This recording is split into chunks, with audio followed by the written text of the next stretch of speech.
الحمدللہ رب العالمین والصلاة والسلام علی سید الانبیاء والمرسلین اما بعد فاعوذ باللہ من الشیطان الرجیم بسم اللہ الرحمن الرحیم کتاب آداب النوم نوم سونے کے آداب کے بارے میں یہ ہے والاضطجاع والقعود والمجلس والجلیس والرؤیا سونے لیٹنے بیٹھنے ہم نشین اور خواب سے متعلق کے بارے میں یہ باب ہے باب ما یقول عند النوم سوتے وقت کیا پڑھتے ہیں اس بارے میں حضرت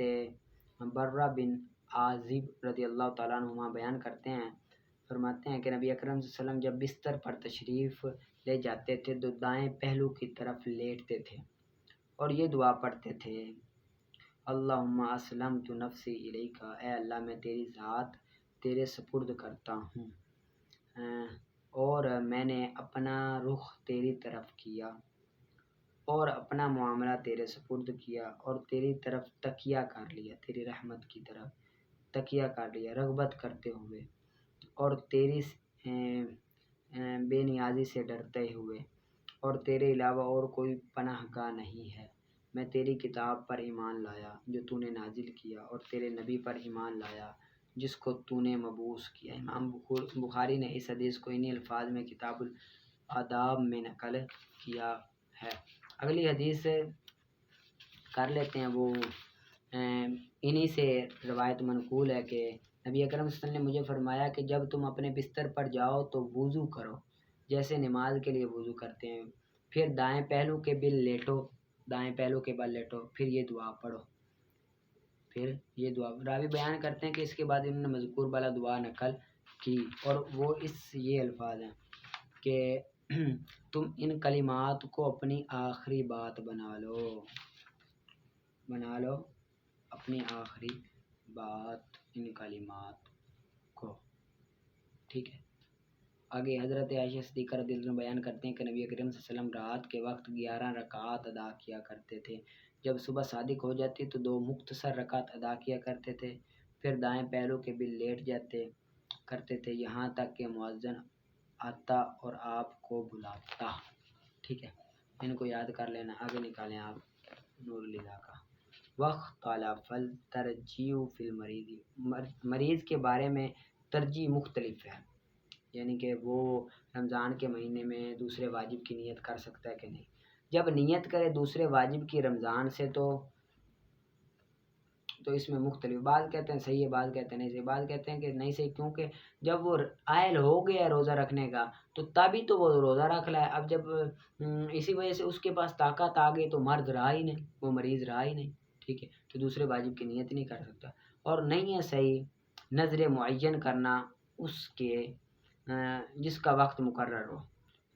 اس کے غیر کی واجب کی نیت کے ساتھ بلکہ واقع ہوگی وہی جس کی اس نے وہی جو اس نے نیت کی ہو واجب سے اس میں یعنی کہ دوسری ہے کہ نظر صحیح یعنی کہ اگر کہے کہ میں 5 تاریخ کو روزہ رکھوں گا میں یہ کام ہو جائے تو روزہ رکھوں گا اب 5 تاریخ آ گئی اب کیا آ گئی 5 تاریخ آ گئی تو اب اگر وہ دوسرے واجب کی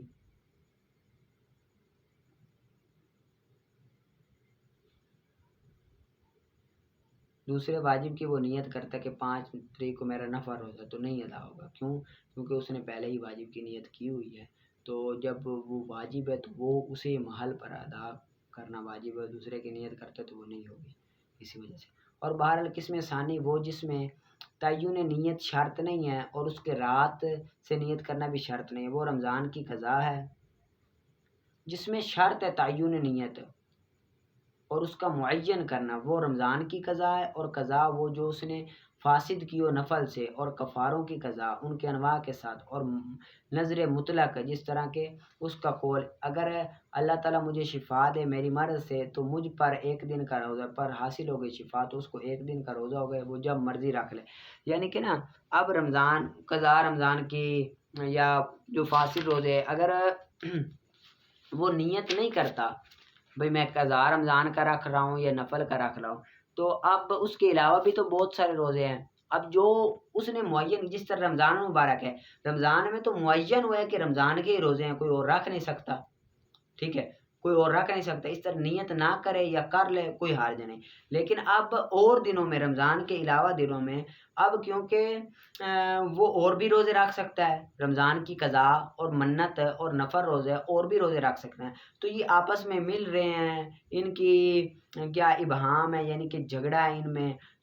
تو اس وجہ سے اگر وہ نیت نہیں کرے گا تو وہ ہوگا ہی نہیں، اسی وجہ سے نیت ان کا اس کا کرنا ضروری ہے کہ میں کیا روزہ رکھ رہا ہوں، کس چیز کا روزہ رکھ رہا ہوں، اسی وجہ سے، ٹھیک ہے، ان کو یاد کر لینا۔ آگے نکالیں آپ،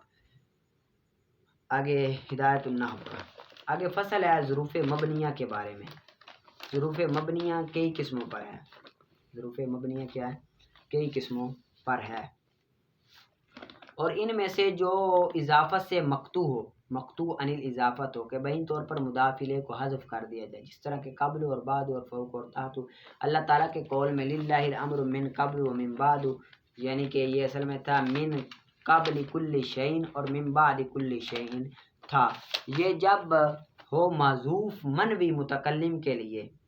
معذوف منوی متکلم کے لیے ہو تو یہ پڑھیں گے، ورنہ ہوگا یہ معرفہ اس کی رات پر۔ للہ الامر من قبل و من بعد، یہ وہ نام رکھا جاتا ہے غایات،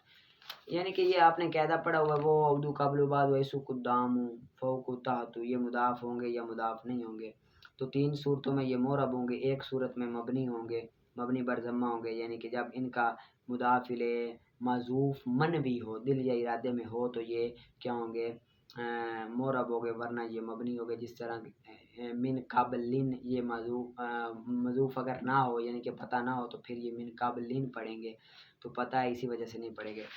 پڑھ رہے ہیں۔ اور نام رکھا جاتا ہے غایات۔ اب غایات کا نام دیا جاتا ہے، غایات کہنے کی وجہ یہ ہے کہ غایات غایت کی جمع ہے، کس کی جمع ہے، غایت، غایت کا معنی انتہا، کیا معنی انتہا، کیونکہ جو مضاف الیہ ہے نا،